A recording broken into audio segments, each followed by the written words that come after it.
aktris Nikita Mirzani kembali menjadi sorotan netizen. Kali ini, ibu 3 anak itu menuai kritik publik setelah videonya diunggah akun @ricisofficial_30 lewat aplikasi TikTok.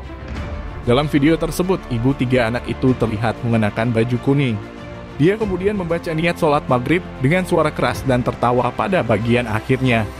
Usalli fardhu maghribi salat sarakaatin mustaqbilal kiblati adaan lillahi ta'ala takbir, ujar Nikita Mirzani seperti dikutip dari akun TikTok tersebut. Pada Jumat 22 Oktober 2021, unggahan video tersebut kemudian menuai beragam komentar warganet. Sebagian menilai aksi mantan istri di Polatiev itu sebagai hal tak pantas dan cenderung melecehkan agama Islam. Astagfirullah, bacaan sholat kok dipakai bahan candaan. Sakit hatiku mendengarnya, ujar seorang warganet. Lainnya menambahkan, astagfirullah kok malah dijadikan mainan. Teguran lebih keras dilayangkan warganet pada Nikita Mirzani. Ini sih namanya pelecehan agama Islam. Iya enggak sih? Tutur seorang warganet. Ustadz Dasar Latif ikut memberikan tanggapan mengenai Nikita Mirzani yang diduga melecehkan bacaan salat dalam sebuah video di media sosial. Menurut Dasar Latif, jika mencandakan syariat serta bacaan sholat, itu bisa dikategorikan sebagai orang kafir dan bisa dikeluarkan dari Islam. Orang yang mencandakan syariat mencandakan bagian-bagian di antaranya salat. Itu dihukumi bisa menjadi keluar dari Islam, dengan kata lain dia dihukumi dengan kafir. Karena agama dibangun itu berdasarkan keseriusan, berdasarkan keteguhan terhadap keyakinan. Jadi kalau ada orang yang mencanda, mempermainkan apalagi bagian dari rukun Islam, itu bagian rukun Islam yang dicandakan, maka ulama menghukuminya dia bisa dikategorikan kafir keluar dari Islam. Ucap Ustadz Dasar Latif dalam sebuah acara. Senin, 25 Oktober 2021. Jumhur ulama, artinya mayoritas ulama menghukuminya orang yang mencandakan syariat, mencandakan bagian-bagian dari diantaranya sholat, itu dihukumi bisa menjadi keluar dari Islam. Dengan kata lain, dia dihukumi dengan kafir.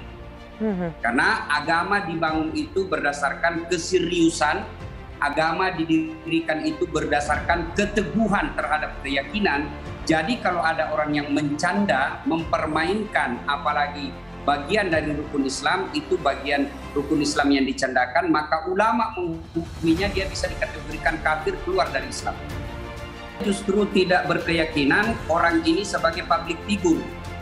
Yang namanya public figure itu yang patut untuk dicontoh. Dia justru adalah pengadu figur, ya, figur kegaduhan. Ya, dia bukan public figure, tapi dia public kegaduhan. Jadi sebaiknya orang seperti ini, kalau kita orang Islam yang peduli terhadap agama, mengangkat marwah agama kita, menjaga wibawa agama kita, kita unfollow orang seperti ini. Kita jangan mengikuti akunnya, kita blok. Supaya apa? Dia tidak memicu kegaduhan. Alhamdulillah, kita ini sudah bersyukur kepada Allah, COVID sudah mulai mereda. COVID sudah bisa membuat kita agak tenang. Tiba lagi ada isu, ada konten-konten seperti ini. Saya yakin orang-orang seperti ini bikin konten gila seperti ini hendak mencari popularitas. Barangkali dari segi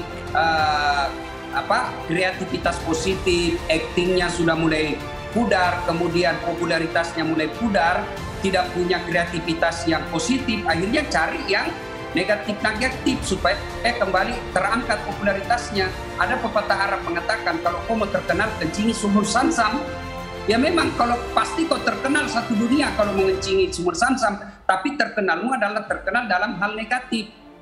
Maka saudara-saudara, ya, saudaraku seiman, ya, orang-orang seperti ini kita tidak usah rusulah, tidak usah pedulikan orang begini. Cukup kalau kita peduli terhadap agama, unfollow, blok dia punya akun, ya, jangan ikuti. Kita kemudian menghukumnya dengan hukum sosial, hilangkan dia dari media sosial. Kemudian pihak aparat, ya, sebaiknya orang-orang seperti ini perlu mendapat perhatian khusus. Perhatian khusus dalam arti adalah tindakan hukum, ya, mungkin dipanggil untuk ditanya, ya, untuk selebihnya ya orang-orang hukumlah yang tahu. Kemudian bisa juga orang-orang seperti ini diperiksa kesehatan jiwanya, ya.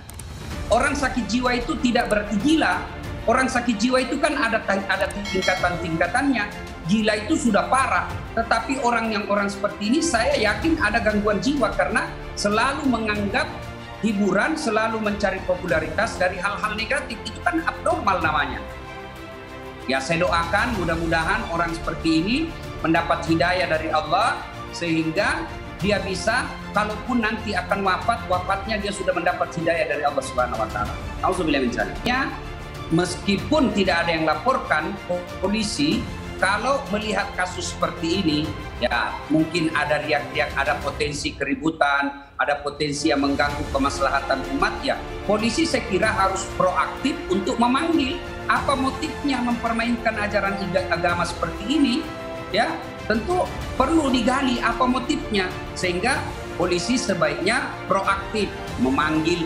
Memanggil itu kan tidak langsung dipenjara, memanggil itu kan tidak langsung dihukum, tapi paling tidak dengan panggilan itu masyarakat menyadari bahwa ada perhatian aparat terhadap orang-orang yang mempermainkan hukum seperti ini.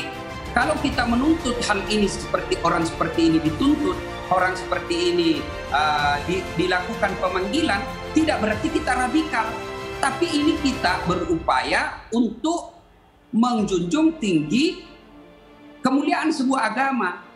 Agama itu ketika melihat kebatilan, kan kata Nabi, apabila kau melihat kebatilan, pertama cegahlah dengan tanganmu.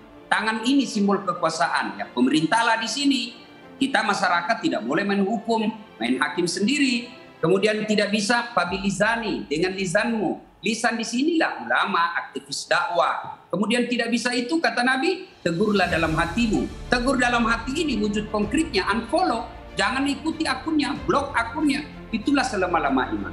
Saya kira memang harus ada perhatian dari aparat. Sebab orang ini saya lihat sudah mengulang-ulang. Ya, karena dia tidak ada tindakan hukum, akhirnya dianggap remeh. Ya, saya tersinggung kalau Allah yang saya puja, yang saya muliakan 24 jam, yang saya yakin pemilik segalanya, lalu ada yang menghinanya dengan kalimat-kalimat seperti ini. Ya tentu saya jengkel. Kejengkelan itu tentu saya tidak mewujudkan dalam main hakim sendiri. Sebab kita punya hukum. Maka pemerintah dalam hal ini, kepolisian proaktif untuk melakukan proses hukum seperti ini. Proses hukum tidak berarti bahwa langsung dia dipenjara. Tidak. Tetapi adalah sedikit ya upaya hukum. Supaya orang ini juga tidak berkelakuan berulang-ulangnya. Karena dia tidak ada proses hukum, akhirnya sebebas-bebasnya dia. Dan seolah-olah negara kita ini tak berdaya menghadapi orang seperti ini. Diluruskan dulu apa itu public figure. Bagi saya orang seperti ini definisi penting ya, definisi hakiki menurut Kamus Besar Bahasa Indonesia, public figure itu adalah orang-orang yang patut diikuti tingkah lakunya, patut dicontoh kelakuannya. Dan dicontoh menjadi yang namanya public figure, dicontoh dalam hal nilai-nilai kebaikan. Ini public figure. Tapi kalau seperti ini bukan public figure, dia sumber kegaduhan. Apalagi yang dia lakukan ini adalah menodai nilai-nilai agama. Bagi orang yang baik agamanya, ya pasti merasa terhina kalau ajaran rukun-rukun sholat, ya praktek sholat dipermainkan, nama mulia, nama-nama Allah, Asmaul Husna dilecehkan. Ya bagi kita orang beriman ini kan sakit hati.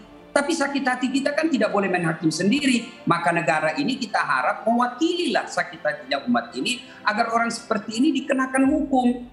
Namanya orang yang banyak followernya, banyak orang yang mengikutinya, apalagi kalau pengikutnya banyak anak-anak SMA, ya banyak anak-anak SMP yang masih nabil. Saya khawatir melakukan penodaan seperti ini dianggap hal biasa. Ya, oleh karena itu ya perlu memang ada tindakan hukum. Nah, tindakan hukum yang saya maksud pelajari apa motifnya, biarlah di pengadilan nanti yang membuktikan dia benar atau tidak. Bukanlah opini yang membuktikan dia benar atau tidak, tapi polisi memanggilnya, menanyainya, kemudian proses hukum selanjutnya salah atau tidak, biarlah di pengadilan dia dihukum, dibuktikan. Kalau dia tidak bersalah menurut tinjauan hukum di depan hakim, ya tentu kita bebaskan. Tapi kalau dia terbukti menyalahi hukum berlaku di Indonesia, ya dia harus jalani hukumannya supaya tidak menjadi contoh bagi orang-orang yang lain.